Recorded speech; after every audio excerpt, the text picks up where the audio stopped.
dengan saya Mina Nuraini, anggota KKN Posko 52. Halo adik-adik, gimana kabarnya? Semoga kalian semua dalam keadaan sehat ya. Nah, sekarang kakak ingin mengajak adik-adik semua untuk belajar fikih kelas 5.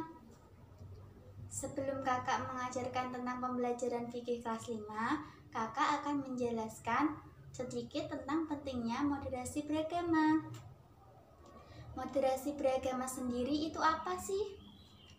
Moderasi beragama adalah proses memahami dan mengamalkan ajaran agama secara adil dan seimbang, agar terhindar dari perilaku ekstrim dan berlebih-lebihan saat kita menerapkannya.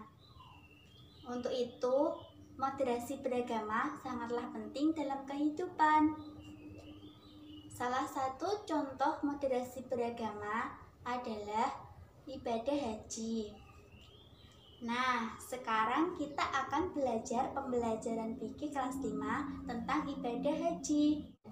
Kemudian, yang ingin kita bahas dalam pembelajaran fikih kelas 5 yaitu yang pertama, kita akan mempelajari tentang pengertian haji. Yang kedua, kita akan mempelajari tentang hukum-hukum haji. Yang ketiga, kita akan mengetahui tentang pelaksanaan haji. Yang keempat, kita akan mengetahui syarat wajibnya haji. Dan yang kelima, kita akan mengetahui rukun haji. Nah, jadi sekarang kita akan bahas pengertian haji terlebih dahulu.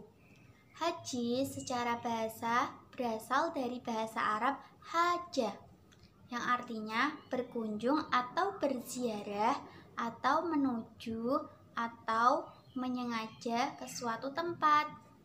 Sedangkan haji menurut istilah adalah berkunjung atau berziarah ke Baitullah dengan tujuan beribadah kepada Allah Subhanahu wa Ta'ala untuk mendekatkan diri dengan syarat, rukun, dan waktu yang telah ditentukan dalam syariat Islam. Selanjutnya yaitu hukum-hukum haji. Hukum-hukum haji ada 4. Yang pertama adalah wajib. Wajib bagi orang yang pertama kali dan telah mampu untuk melaksanakannya, dan bagi orang yang bernazar. Contohnya, orang yang bernazar itu seperti ini. Pak Adi adalah seorang penjual nasi goreng dan ia bernazar apabila usahanya nasi goreng itu sukses, maka ia akan pergi haji. Setelah beberapa tahun menjual nasi gorengnya itu sukses, maka Pak Adi tersebut wajib untuk melaksanakan ibadah haji. Yang kedua yaitu sunnah. Sunnah bagi orang yang dapat mengerjakan ibadah haji untuk kedua kalinya atau dan seterusnya. Kemudian bagi hamba sahaya dan anak kecil. Yang ketiga yaitu makruh.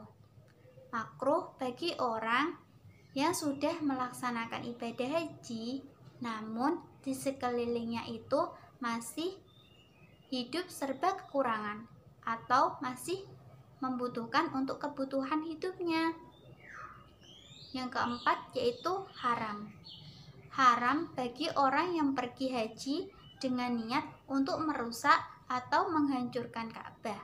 Yang ketiga yaitu waktu pelaksanaan haji. Waktu pelaksanaan ibadah haji sudah ditentukan dalam syariat Islam, dan ibadah haji merupakan ibadah yang sudah ditentukan waktunya.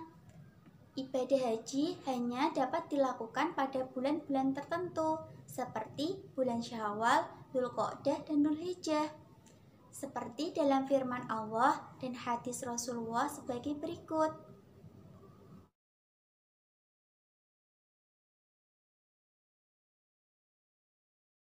Yang keempat yaitu syarat wajibnya haji. Syarat wajibnya haji yang pertama, beragama Islam. Orang yang tidak beragama Islam itu tidak diwajibkan untuk melaksanakan ibadah haji atau hajinya tidak sah. Yang kedua yaitu berakal sehat. Orang yang gila itu tidak diwajibkan untuk melaksanakan ibadah haji. Yang ketiga yaitu balik. Anak kecil yang belum balik itu tidak diwajibkan untuk melaksanakan ibadah haji. Yang keempat yaitu mampu. Mampu dalam artian sehat jasmani rohani, mempunyai bekal yang cukup untuk pulang pergi ke Mekah dan keluarga yang ditinggalkan. Yang ketiga itu aman dalam perjalanan. Yang keempat ada kendaraan. Yang kelima itu seorang wanita harus bersama muhrimnya atau dengan wanita lain yang dapat dipercaya. Terakhir yaitu rukun haji. Rukun haji ada 6. Yang pertama adalah ihram. Ihram yaitu seseorang berniat haji dengan menggunakan pakaian ihram yang terdiri dari 2 helai pakaian putih yang tidak dijahit bagi seorang laki-laki, dan bagi seorang perempuan itu menutupi anggota tubuh kecuali muka dan telapak tangan. Yang kedua yaitu wukuf. Wukuf yaitu berdiam diri di padang Arafah dengan memperbanyak zikir dan istighfar kepada Allah Subhanahu wa taala sejak mulai tergelincirnya matahari pada tanggal 9 Dzulhijjah sampai terbitnya fajar pada tanggal 10 Dzulhijjah. Kemudian yang ketiga yaitu tawaf. Tawaf yaitu berkeliling-keliling Ka'bah sebanyak 7 kali dari mulai Hajar Aswad sampai ke Hajar Aswad kembali. Yang keempat yaitu sa'i.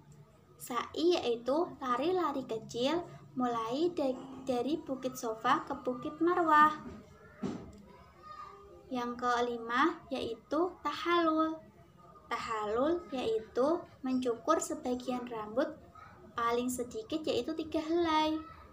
Dan biasanya pada laki-laki itu biasanya habis melakukan ibadah haji, mereka akan memotong semua rambutnya. Yang keenam yaitu tertib. Tertib artinya urut. Nah, gimana adik-adik, sudah paham kan penjelasan dari kakak tadi? Sekarang kakak akan menjelaskan kenapa ibadah haji termasuk dalam contoh moderasi beragama. Misalnya begini, ada seseorang yang ingin pergi haji. Dan dalam syarat wajibnya haji, orang tersebut harus mampu. Mampu dalam artian mempunyai biaya untuk pulang pergi ke Mekah dan untuk keluarganya yang ditinggalkan. Sedangkan orang tersebut mempunyai keluarga yang sakit-sakitan atau masih banyak membutuhkan uang untuk kebutuhan hidup. Maka orang tersebut harus membantu keluarganya terlebih dahulu dan membatalkan keinginannya untuk pergi haji. Itulah namanya keseimbangan dalam moderasi beragama. Jadi, agama harus diamalkan dengan menebarkan rahmat dan kasih sayang sesama manusia dan seluruh alam seisinya. Sedangkan agar terhindar dari perilaku ekstrim dan berlebih-lebihan, misalnya seperti ini. Ada seseorang yang setiap tahunnya itu pergi haji. Namun di sekeliling orang tersebut masih banyak orang yang membutuhkan biaya untuk kebutuhan hidup. Maka orang tersebut alangkah baiknya menolong orang-orang di sekelilingnya yang masih membutuhkan biaya untuk hidup. Itulah bentuk pengamalan moderasi beragama agar terhindar dari perilaku ekstrim atau berlebih-lebihan saat mengamalkan ajaran agama. Sekian dari saya, semoga bermanfaat. Terima kasih. Wassalamualaikum warahmatullahi wabarakatuh.